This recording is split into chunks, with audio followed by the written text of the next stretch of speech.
How you doing, Jersey? Welcome to the Star Ledger Newsroom.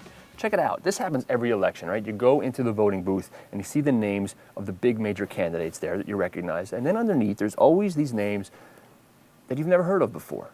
Lesser-known candidates running their own campaigns on a shoestring, usually. Well, today you're going to meet a few of those. 3 guys running in the Democratic primary for governor coming up June 2nd. You probably never have heard of. Frankly, polls show probably have no chance of winning. But they're on the ballot. Spent the day yesterday visiting with all 3 of them. First one, Jeff Boss. He's from Guttenberg. And he says he's running to get out the message that he believes the government is behind 9/11. Jeff, welcome to Ledger Live. Thank you very much. Boss, candidate for governor in the Democratic primary coming up. Jeff, you said that when you first came in, you're running a different kind of campaign here. I'm running a very different campaign. Our state and country has gone the wrong way. I witnessed a family member who had top highest clearance in the Bush administration's national security agency talking about calling the hijackers of 9/11 6 months before the attack. I didn't hear the dates or the names of the buildings, but we heard the names of the hijackers. They were calling them. 6 months. This happened when? In March of 2001 in Washington, D.C. 6 months later, on September 10th, I was called to my office and told to go to the World Trade Center on September 11th. Was my first day in new office. You've been a candidate for other offices? Right. I ran for President of the United States. I ran for the United States Senate in the last election. I was the first person in the history of America to run both races at the same time. I ran on the Independent Party, but now I'm on the Democratic Party. I got 11,000 votes. What made you choose the Democratic Party? I want to win. Can't win on the Independent Party. Mm-hmm. You know. What about personally? What are you doing for a living these days? Well, I just finished writing a book, and I'm shopping around with all the big publishers. I own a small company which is into freezing fertility eggs, other, I don't want to say the word, but other sperm and dogs and other things like that, for the hope to either bring the dogs back at a later time, and also for the sperm and the egg fertility. Right. All right, there's a full interview with Boss on the Ledger Live blog page at NJ.com/Ledger Live, and full interviews with all of these guys that I met with yesterday. The second one yesterday is the former mayor of Glen Ridge, Carl Bergmanson. I headed out to Glen Ridge to his favorite eatery over there to talk about why he's running for governor. One might say to you, running against Governor Jon Corzine, all the money and the backing of the Democratic establishment, why are you bothering? What is the point? What's the point of your run? Well, I'm a big believer in the democratic process and contested elections. And when you have uncontested elections, you don't have discussion of issues, you don't talk about people's records, and it just didn't seem like, given the terrible job that Jon Corzine had done, it made sense for him to run anything uncontested.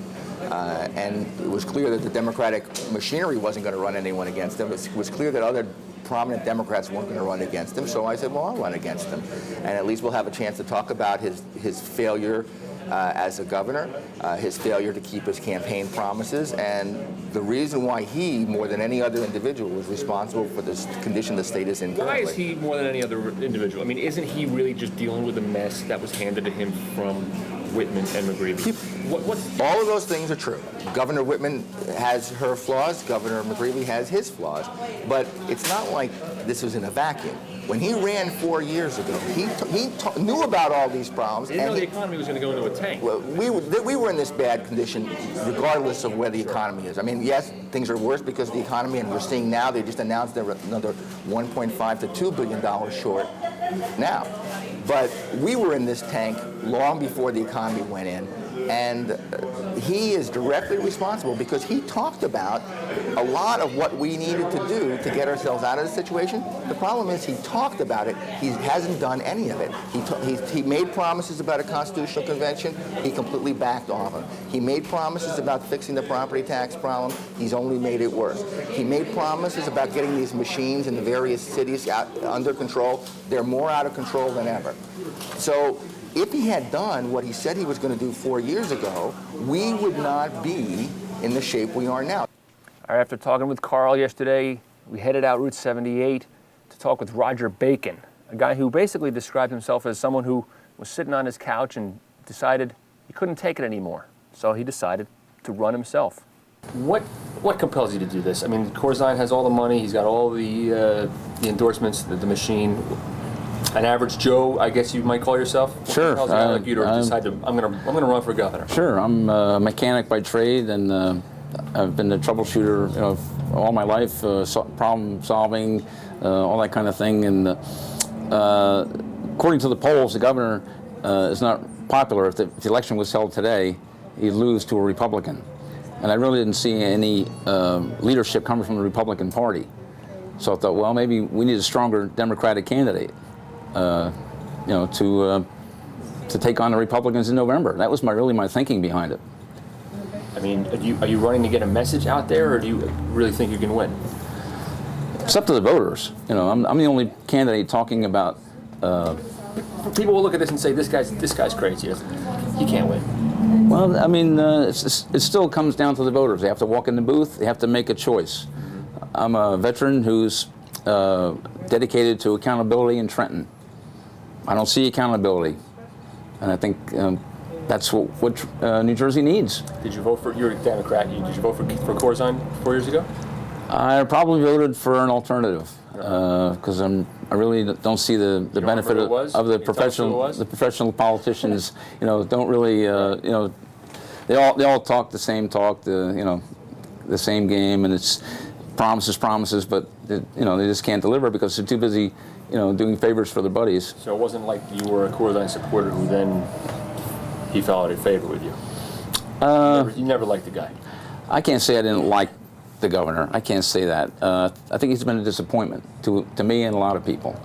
But that's why. Why? Just are you better off today than you were 4 years ago? I know I'm not. No, I'm not. See, so there we go. But I'm not sure it's the governor's fault. Well, he's in a position where he could have taken on the federal government. To me, the federal government is responsible for a lot of our problems.